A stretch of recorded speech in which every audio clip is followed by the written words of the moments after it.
Salut tout le monde, eh bien voici ce riff mythique de Michael Jackson, Beat It, qui date de 1982.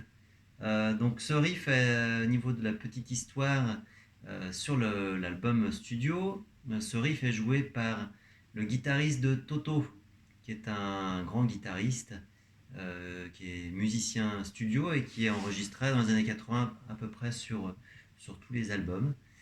Voilà, et le gros solo qu'il y a dans ce morceau a été exécuté par Eddie Van Halen. La légende dit qu'il l'a enregistré en une prise. Voilà. Voilà pour les petites anecdotes. On attaque sur le riff principal. Je vous le joue une petite fois.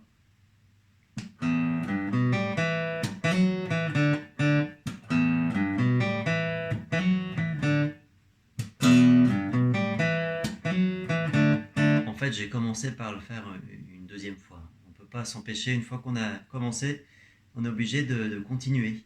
Bon, bref, en tout cas, le riff il ressemble à ça, on va le faire doucement. Donc ça donne.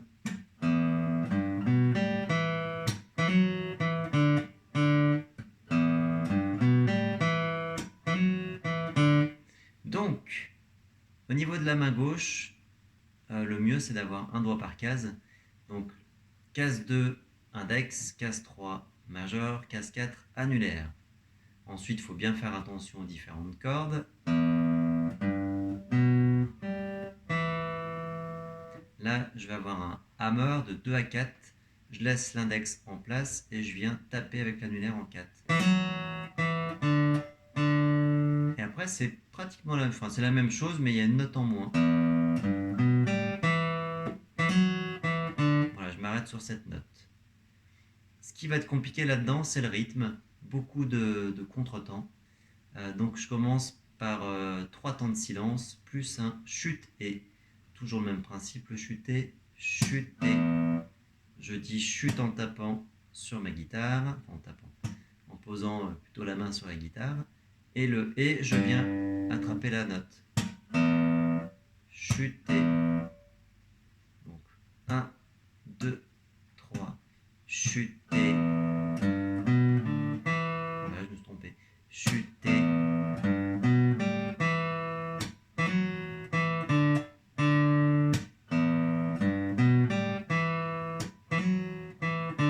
Le rythme n'est pas facile, il y a beaucoup de syncopes.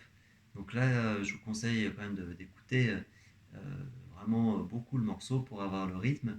Une petite précision, dans l'original, les guitares sont accordées un demi-ton plus grave. Donc là, moi, je sonne un demi-ton plus aigu. Je vous refais le riff. Donc 1, 2, 3, chuter.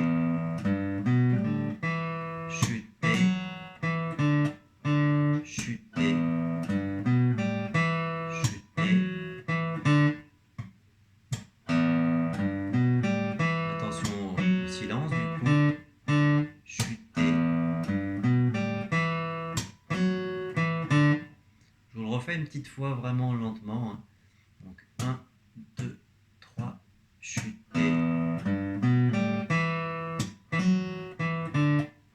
Chuter.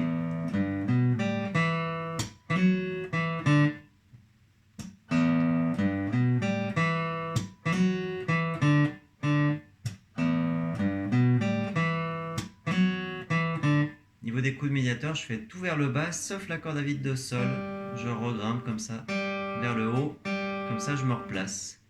Je vais vous le faire à un tempo plus normal, on va dire. Donc, 1, 2, 3, chuter.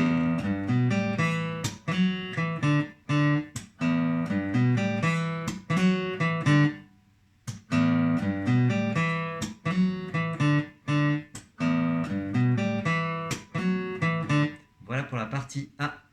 On a 2 temps pour se placer pour la partie B, même 2 temps et demi. Je vous la joue une première fois.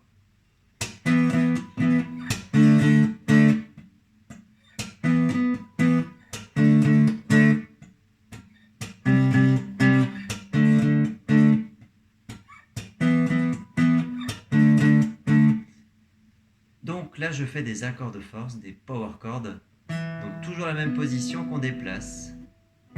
Toujours 2 cases de séparation. 2 cases et une corde en dessous et le petit doigt en dessous. Et je vais me déplacer de la case 7 à 5. C'est l'index qui pilote. 7, 5, 3, 5. Je vais vous jouer ça une première fois et après on détaille. Ok, donc là je fais encore un chuté, chuté, chuté, et j'ai 2 temps de silence. Chuté. Donc là il faut déjà bien s'entraîner sur ces mesures 10 et 11, puisqu'après c'est juste transposer. Donc 1,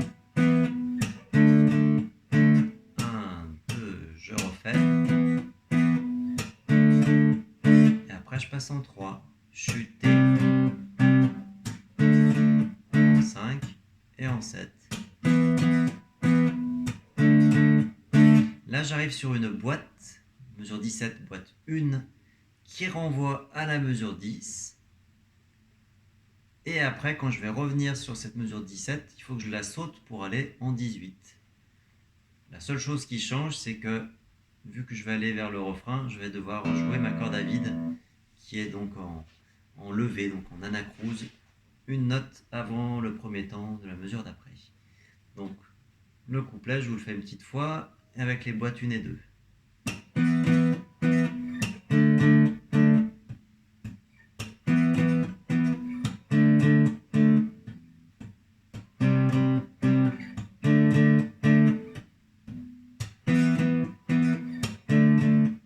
Boîte 1, je renvoie.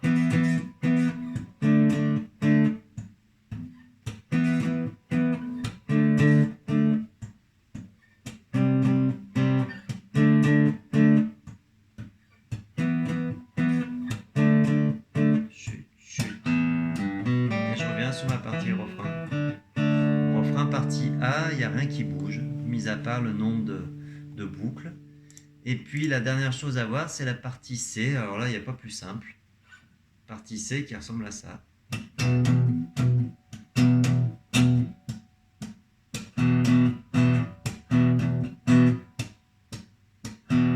Donc là, je fais comme un mi mineur. Par contre, je vais gratter que les cordes graves. Et je fais encore un chuté.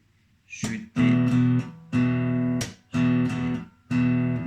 2, chuté. Voilà donc pour ce morceau. Il n'y a pas 15 000 parties. Par contre, voilà, rythmiquement, c'est un peu costaud. Eh bien, entraînez-vous bien et à bientôt. Salut!